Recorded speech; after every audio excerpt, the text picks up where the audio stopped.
नमस्कार दोस्तों, hello friends, कैसे हो आप सभी।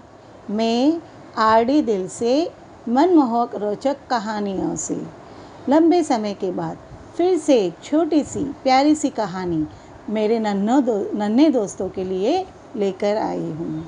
वैसे भी आप सभी का वेकेशन शुरू हो चुका है, तो सुनिए ना कहानी।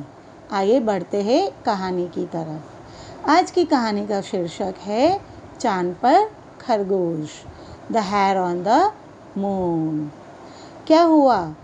शीर्षक सुन के सभी सोच में पड़ गए कि चांद पर खरगोश कैसे पहुंचा होगा। सुनना चाहते हो, जानना चाहते हो? तो चलो बढ़ते कहानी की तरफ। दोस्तों, बहुत समय पहले की यह बात है। गंगा किनारे एक जंगल में 4 दोस्त रहा करते थे। खरगोश, उड़बिलाव, सियार और बंदर। ये सभी अच्छे दोस्त थे और इन सभी की एक ही चाहत थी कि वे बड़े दानवीर बने। फिर एक दिन यही सोच के वे अपने अपने घर गए कुछ न कुछ दान लाने के लिए। उड़बिलाव तो वैसे भी नदी के किनारे ही रहता है दोस्तों, तो उसने कुछ मछलियाँ पकड़ ली और वह मछलियाँ लेकर आया। सियार एक दही से भरी मटकी और एक मांस का टुकड़ा लेकर आया और बंदर उछलते कूदते हुए पेड़ों से कुछ आम के गुच्छे तोड़कर ले आया।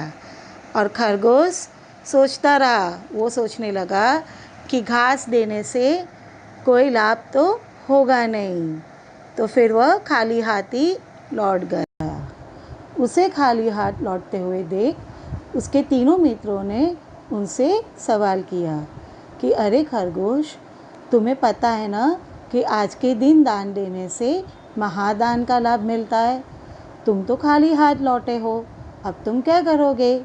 तभी खरगोश ने कहा कि दोस्तों, मैं खुद को ही दान कर दूंगा, मैं अपने आप का ही दान कर दूंगा।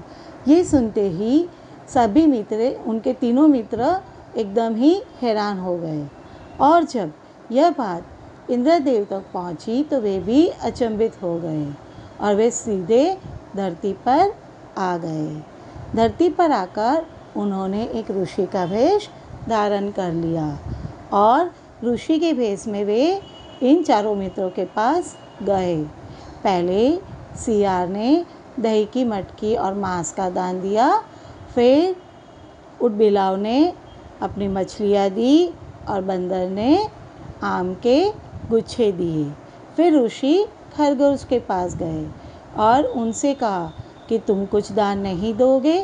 तभी खरगोश ने कहा, हाँ, मैं खुद को दान करता हूँ, मैं अपने आप को दान करता हूँ। यह सुन के ऋषि ने वहाँ पे आग प्रगटाई, अपनी शक्ति से आग प्रगटाई और फिर खरगोश से कहा कि तुम उसमें समा जाओ। खरगोश खुशी खुशी आग की तरफ बढ़ने लगा और फिर वह आग में घुस गया। यह देखकर ऋषि मन ही मन में सोचने लगते कि सही में खरगोश एक बड़ा दानवीर है और वे मन में खुश होते हैं। और फिर दोस्तों आग गायब हो जाती है और खरगोश को कोई नुकसान नहीं होता है, वह सही सलामत रहता है। तभी ऋषि उनसे कहते हैं कि खरगोश, मैं तो तुम्हारी परीक्षा ले रहा था और ये एक मायावी आग थी, इसलिए तुम्हें कोई नुकसान नहीं पहुंचा।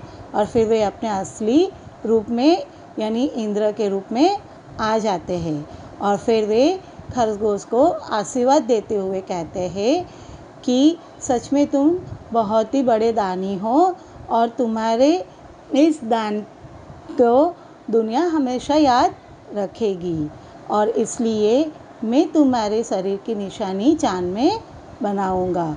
यह कहते हुए वे एक छोटे से पर्वत के टुकड़े को लेकर मसलकर खरगोश की निशानी बनाकर चांद में छोड़ देते हैं। और तभी से ये मान्यता है दोस्तों कि चांद पर खरगोश की निशानी है। और इस तरह से दोस्तों बिना चाँद पर पहुँचे ही चाँद पर खरगोश की निशानी यानी कि उसकी छाप पहुँच गई।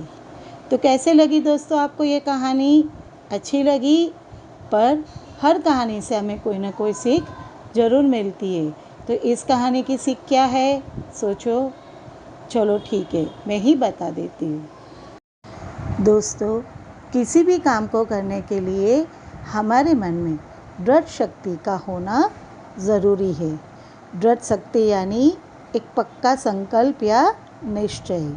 जैसे कि यदि आप किसी भी काम को करने की ठानो और ये सोचो कि कितनी भी मुश्किलें आए या मेहनत करनी पड़े, पर मैं ये काम करके ही रहूँगा या रहूँगी, तो आपको सफलता अवश्य मिलती है। तो कैसे लगी दोस्तों ये कहानी? मुझे कमेंट बॉक्स में ज़रूर बताना। और ये कहानी पसंद आई हो तो लाइक कर देना, सब्सक्राइब कर देना और बेल आइकन को मत भूलना। दोस्तों, हमेशा खुश रहना। Always be happy. जय हिंद, जय भारत।